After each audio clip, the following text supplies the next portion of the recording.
जो जल के भीतर तत्व है, सृष्टि के पांचों तत्वों का जो तत्व है वो, और दूसरा होता है मानव को देना। अगर हम नर के रूप में नारद को देखेंगे तो दाल लग करके मानव को क्या देना, और अगर जल के रूप में देखेंगे उनको नार के रूप में, इसीलिए नारायण का नाम नारायण है। तो जल की वो शक्ति क्या है, जल का वो तत्व क्या है जिसकी वजह से जीवन चलता है।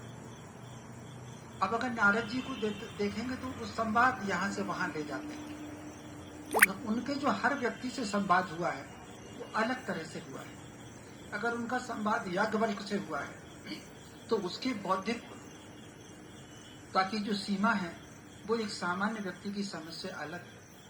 उनका संवाद जो कयादू से हुआ है, उनका संवाद जो सुनीति से हुआ है, वो संवाद बहुत अलग है। तो व्यक्ति निर्माण कैसा हो, परिवार किस प्रकार एक श्रेष्ठ बन सकता है, नारद जी की सबसे पहली ये संदेश मिलता है।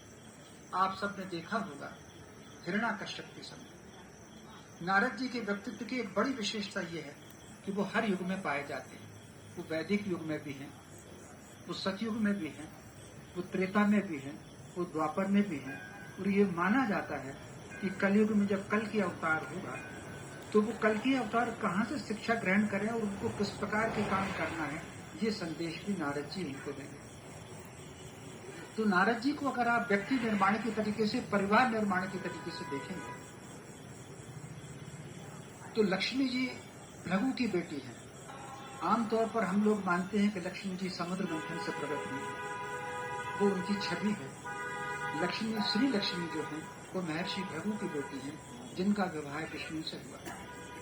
महर्षि भृगु को सबसे पहला संदेश नारद जी ने दिया कि अपनी बेटी का विवाह आपसे नारायण से करिए। दूसरा, उमा का विवाह देखें, पार्वती जी का विवाह देखें, उस मार्गदर्शन में भी नारद जी हमको आकर के।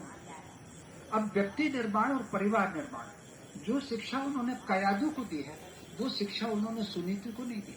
कयादू हिरण्याकश्यप की पत्नी, उनको लगा कि किस प्रकार धर्म की किस प्रकार निर्माण हो सकता है। उनको हिरण्याकश्यप के विरुद्ध संसार में ऐसा कोई नहीं दिखा जो ये निमित्त बने कि संसार का भार उतरे, संसार में सत्य की स्थापना हो, संसार में धर्म की स्थापना हो। उसके लिए उन्होंने हिरण्याकश्यप की पत्नी कयादू से कहा। और एक लंबा प्रसंग है कि किस प्रकार उन्होंने शिक्षा दी, गर्भाधान संस्कार से लेकर के सीमंतोनयन संस्कार तक किस प्रकार उन्होंने शिक्षा दी। एक लंबा प्रसंग आता है, कभी फिर उसकी चर्चा करें। तो उन्होंने उन्हीं के बेटे को, प्रहलाद को तैयार किया सत्य की स्थापना की। लेकिन ठीक ये शिक्षा उन्होंने ध्रुव को नहीं दी। जब उनको देखा कि पिता ने बच्चे को उतार दिया है गोदी से, तब उन्होंने कहा कि तुम्हें शांत रहना है और नारायण की उपासना करना है। तो कहने का अर्थ होता है कि चूंकि उसका पिता एक धर्मात्मा पिता था, उत्तानपाद, ये ठीक है कि एक पत्नी के प्रेम के कारण उन्होंने एक पत्नी को थोड़ा सा त्याग दिया था।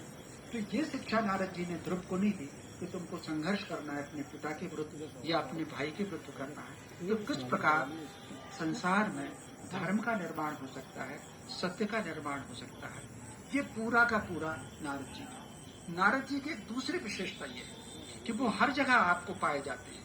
जहाँ कहीं भी लीक से हट करके कुछ हुआ है तो वहाँ आपको नारद जी मिलते हैं। एक प्रकार से अगर मैं पत्रकारों से कहूँ तो वो टेबल न्यूज नहीं बनाते, वो स्पॉट रिपोर्टिंग करते, मौके पर ही जाते। और उनका एक विशेषता ये थी कि वो जिसके समर्थक हैं उसके दरबार में भी उनका तो सम्मान होता ही था, वो जिसके विरोधी है वो भी उनका सम्मान करता था। यानी दुष्टों के द्वार में भी अगर वो चले गए हैं, हिरण्याकश्यप के यहाँ चले गए हैं, रावण के यहाँ वो चले गए हैं, कंस के यहाँ वो चले गए हैं, तो उनका निरंतर वहां भी सम्मान हुआ। तो एक पत्रकार को सबसे पहले तो अपना ये सीखना चाहिए कि वो कहाँ पर जा रहा है, उसका अपना स्थान समाज में बनना चाहिए। ये उसके व्यक्तित्व के कारण बनना चाहिए। फिर नारद जी को आप अगर देखें तो वो विभिन्न विधाओं के जानकार, वो संगीत के जानकार थे, बीणा हाथ में लेकर के चला करते थे। संगीत को भक्ति का प्रमुख कहा गया है। ऋग्वेद के ऋग्वेद में जो 8वां मंडल है उसमें एक पूरा सूक्त समूह के 13वें सूक्त है, वो पूरा नारद जी के द्वारा रचा हुआ है।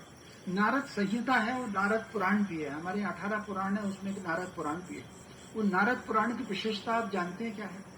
उसमें ये जो पुराणों में कथाएं होती हैं, वो कथाएं तो हैं उसमें, लेकिन वो कथाओं का भाग बहुत छोटा है।